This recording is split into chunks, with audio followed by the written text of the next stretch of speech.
MP Etela Rajender కీలక వ్యాఖ్యలు చేశారు. ఎన్నో దెబ్బలు తగిలాయి, అనేక గాయాలయ్యాయి. పులి బక్కపడినంత మాత్రాన పులిచారులు ఎక్కడికి పోవన్నారు. తెలంగాణ ప్రజల ఆలోచనలకు అనుగుణంగా ముందుకు వెళ్తానన్నారు. ఒకరి మేలు కోరేవాణ్ణి తప్ప కీడు కోరేవాణ్ణి కాదన్నారు. పార్టీల సిద్ధాంతాలు వేరు కావచ్చు కానీ సమాజ హితం కోరుకునేవాణ్ణి అన్నారు. ప్రలోభాలకు తలగే వాళ్ళం కాదని ఇప్పటికే నిరూపించుకున్నామన్నారు.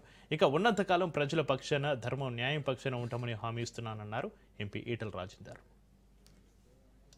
సంబంధం ఉండదు మనుషులకి, మతాలతో సంబంధం ఉండదు మనుషులకి, పార్టీలతో సంబంధం ఉండదు మనుషులకి, మానవత్వంతో మాత్రమే సంబంధం ఉంటుందని చెప్పి ప్రకటించే సందర్భం చూస్తుంటారు.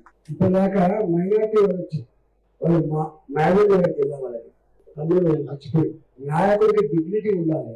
నాయకుడు తన చరిత్రను బట్టి, తన హోదాను బట్టి, సమాజంలో తనకునేటువంటి ప్రతిష్టను బట్టి యాక్ట్ కావాలి తప్ప దానికంటే భిన్నంగా యాక్ట్ చేయద్దు. చేస్తే అది రాంగ్ అయితే దెబ్బలు తగిలినా పులి దెబ్బల గాయాలు కొత్తగా అని చెప్పి రాసింది. మాతో పెట్టుకోవడం అంటే ధర్మంతో పెట్టుకున్నట్టు. నేను ఒకరిని మేలు కోరే వాళ్ళని తప్ప కీడు కోరే వాళ్ళని కాదు. ఎంత కష్టపడి తెచ్చుకున్నామో తెలంగాణ అది అనుభవించిన వాళ్ళని మాత్రమే తెలుస్తుంది. చాలా మంది అనుకుంటారు కేసీఆర్ మాత్రమే ఉద్యమకాడు, కేసీఆర్ మాత్రమే ప్లానరు, కేసీఆర్ మాత్రమే స్కీమర్ ఉండొచ్చు. కానీ 30 రైల్వే పట్టాల మీద 5 ఏళ్లకు ఆర్డర్ ఇచ్చిన కాల్చుకో పోర నా కొడుకు అని చెప్పి ఎదురించిన గడ్డ నుంచి వచ్చిన